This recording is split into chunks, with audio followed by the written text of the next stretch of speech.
வாழ்க வளமுடன். குரு வாழ்க, குருவே துணை. குருவின் பொறுப்பாக பணிந்து இந்த உரையை தொடங்குகிறோம். அம்மா சொன்னாங்க மாசா வராங்க, அப்படி வராங்க. என் கால் நினைந்தது எனக்கு தான் தெரியும்.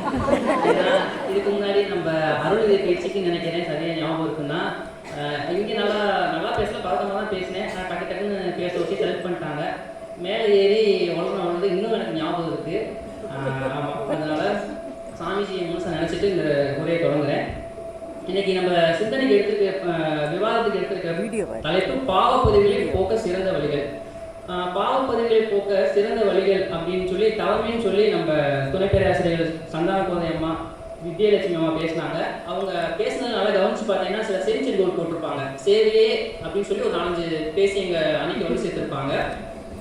அதே மாதிரி நானும் ஒரு சென்சரி கோல் போடலான்னு நினைக்கிறேன். பாவப்பதிவுகளை போக்க சிறந்த வழி தவமே. ஆனால் தவம் வந்து ஒரு ஆரம்ப புள்ளி தான், ஒரு கோலத்தினுடைய முதல் புள்ளி தான் அந்த தவம். அகத்தாய்ங்கிறது அந்த கோலத்தினுடைய அடுத்தடுத்த புள்ளிகள். சேவைங்கிறது அதையால் இணைக்கக்கூடிய ஒரு கோடு.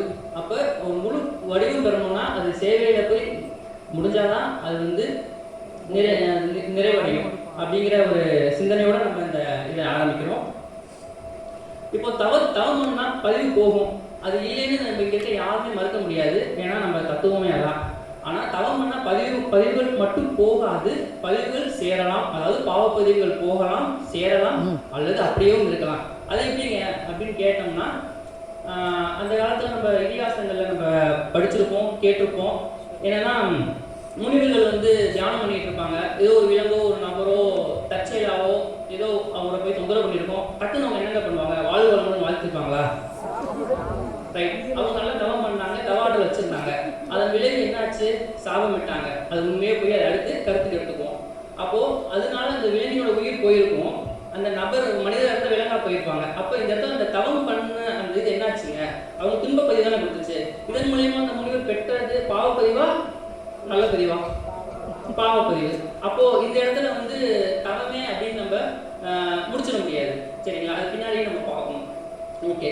ரெண்டாவது, துரியாதீதம் தவம் பண்ணா பாவப்பதிவுகள் போகும்னு சொல்லி நானே சொல்றேன். நான் சேவை டீம் தான், போகும். ஆனா இன்னைக்கு தீட்சை எடுத்து நாளைக்கு துரியாதீதம் தவம் கிட்டிடுமா? யாராவது ஒருத்தர் கை தூக்குங்க. முடியாது, நானே தூக்க மாட்டேன். ஏன்னா துரியாதீதம் தவங்கிறது ஒரு நீண்ட கால பயணம். ஓகேங்களா? இன்னைக்கு கூட நம்ம சேர்மனையா சொன்னாங்க, துரியாதீதம் தவம் செய்தால் பதிவுகள் போகாது, அதை வந்து நிலைக்கணும், அதை உணரணும் அப்படின்னு சொல்லியிருந்தாங்க. எஸ், அதுக்கு ஒரு துணையாக நம்ம கூட இருக்கிறது வந்து அந்த சேவை தான். அது எப்படின்னு நம்ம பின்னாடி பார்ப்போம். அப்போ இந்த சேவை செய்தாலும் துரியாதீதம் தவமே நம்மளால நிலைக்க முடியும், அதை அடைய முடியும். அப்படிங்கும்போது சேவை தானே சிறந்தது. ஓகே. அப்போ அடுத்த நெக்ஸ்ட் பாயிண்ட் நம்ம என்ன எடுத்துக்கலாம்னா, அகத்தாய்வு இல்லாத அகத்தவம் என்னன்னு சாமிஜி சொல்லியிருக்காங்க, தாழ்பால் இல்லாத கதவு. அதே தான் நாமளும் எடுத்துக்கிறோம். சேவை இல்லாத அகத்தவமும் தாழ்பால் இல்லாத கதவு தான். எப்படி அப்படின்னு கேட்டீங்கன்னா, நம்ம முன்னாடியே பார்த்தோம், தவத்தினால் பதிவுகள் மறையலாம், பாவப்பதிவுகள் கூடலாம், அப்படியே இருக்கலாம். சேவையினால் முழுவதும் பாவப்பதிவுகள் போகும். எப்படி அப்படின்னா, இப்போ நாங்கள் சேவை செய்கிறோங்க. சேவை செய்யும் போது எந்த ஒரு எதிர்பார்ப்பு இல்லாமல் செய்யறதுதான் சேவை. சரிங்களா? அப்படின்னா சேவை செய்யும் போது ஒரு துன்பத்தில் ஒரு உயிர் இருக்கு. அந்த உயிரை வந்து அந்த துன்பத்திலிருந்து விடுவிக்கணும்னு நான் ஒரு முயற்சி செய்கிறேன். அதனால சேவை.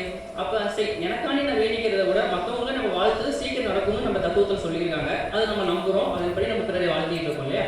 அப்போது பிறர் துன்பத்தை போக்க வந்து நம்ம வந்து அந்த செயல் செய்யும் போது நம்மளோட பாவப்பதிவுகள் விரைவாக போகுது.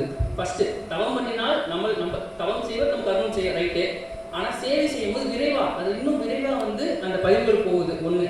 ரெண்டாவது பாயிண்ட், அந்த துன்பப்பட்டு இருக்க அந்த உயிர் வந்து அந்த துன்பத்திலிருந்து விடுபடுது. அதாவது அந்த உயிரில் இருக்க பாவப்பதிவும் போக்க இந்த சேவை தான் உதவுது.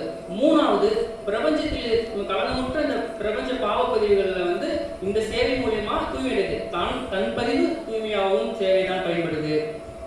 பிறர் பதிவுகளையும் துன்பத்தை போக்கி அவர்கள் அந்த துன்ப பதிவுகளையும் போக்க சேவை தான் பயன்படுது. இதன் மூலியமாக பிரபஞ்ச பாவங்களையும் போக்கவும் இந்த சேவை தான் துணை புரிகிறது அப்படிங்கிற கருத்தை நாங்கள் முன்வைக்கிறோம். இதுக்கப்புறம் நம்ம பார்த்தோம்னா, நம்ம சாமிஜி அவர்கள் எனது வாழ்க்கை விளக்கம் புத்தகத்தில் பக்கம் 8-9 ஒரு குறிப்பு கொடுத்துருக்காங்க.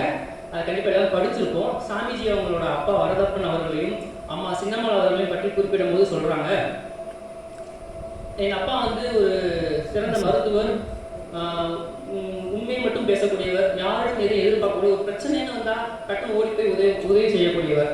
இரண்டாவதாக தன் தாயை பற்றி சொல்லும் போது சொல்றாங்க, என் அம்மா எந்த நேரத்துல இந்த ஊர்ல பிரசவம்னு ஒருத்தவங்க கூப்பிட்டாங்கன்னா ஓடி போய் பிரசவம் பார்ப்பாங்க, அதுக்கு ரூபா கூட வாங்க மாட்டாங்க அப்படின்னு சொல்லியிருக்காங்க. ஒரு நாள் சாமிஜி வந்து அம்மாட்ட கேட்குறாங்க, அம்மா இப்படி ஊருக்காண்டி ஓடி ஓடி உழைக்கிறீங்கம்மா, உங்களுக்குன்னு ஒன்றும் வச்சுக்க மாட்டீங்களா, உங்களுக்குன்னு உங்கள் உடவை பார்க்க மாட்டீங்களா அப்படின்னு கேட்கும்போது அம்மா சொல்கிறாங்க, ஏன்பா இந்த உயிர் எடுத்துகிட்டு போக எமன் வரும்போது ஏமா இவ்வளோ கம்மியாக இருக்கு எடை போட்டாப்பா பார்க்க போகிறோம் அப்படின்னு சொல்லி இந்த இடத்துல வந்து அவங்க 2 பேரும் முழுவதும் சேவை மனப்பான்மை கொண்டு அந்த எந்த ஒரு எதிர்பார்ப்பும் சேவை செய்தாங்க. அவர் 2 பேரும் தவம் செய்ததாக சாமிஜி இந்த இடத்துல குறிப்பிடல.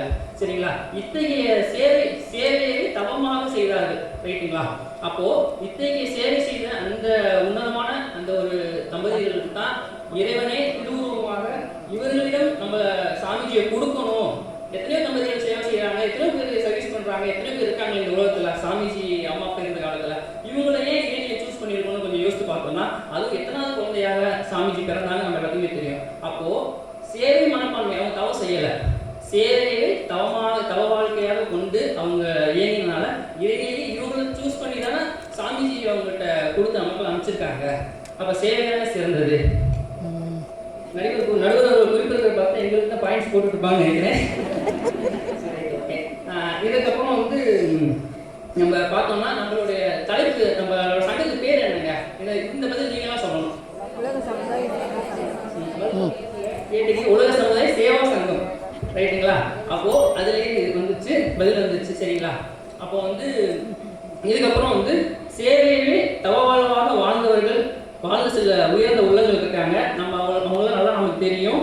அம்மா அவங்க சொன்னாங்க, ஒருத்தர் சேவை செஞ்சா எப்படிங்க, எல்லாருமே செய்யணும்ல. சாமிஜி ஒருத்தர் தானே உலக சமுதாயம் ஃபர்ஸ்ட் ஆரம்பிக்கும்னு நினைச்சாங்க. 20,000 ஆசிரியர் இன்னைக்கு வரலையா, 1 கோடி பேர் இன்னைக்கு டீச்சர் எடுக்கலையா? இன்னைக்கு முக்கியம் இல்லை, என்ன முக்கியம்னு நான் சொல்ல, ஒருத்தவங்க சொல்லியிருக்காங்க, யாருன்னு தெரியும் உங்களுக்கு. அது முதல் உயர்ந்த உள்ளங்கள் யார் யாரும் சில பேர் சொல்றேன். டாக்டர் APJ அப்துல் கலாம் ஐயா, கல்வி கண்டிருந்த காமராஜர் ஐயா, பாலம் கல்யாண சுந்தரம் ஐயா, ரட்டன் டாட்டா, தமிழறிவிமணியன் ஐயா, இவங்கெல்லாம் வந்து தன்னையும் மீறி இந்த சமுதாயத்துக்கு சிறப்பாக நம்மளோட சேவையை, கடமையை தவமாக செய்தவங்க அப்படிங்கிறத நம்ம யாரும் மறக்க முடியாது, மறந்துட முடியாது.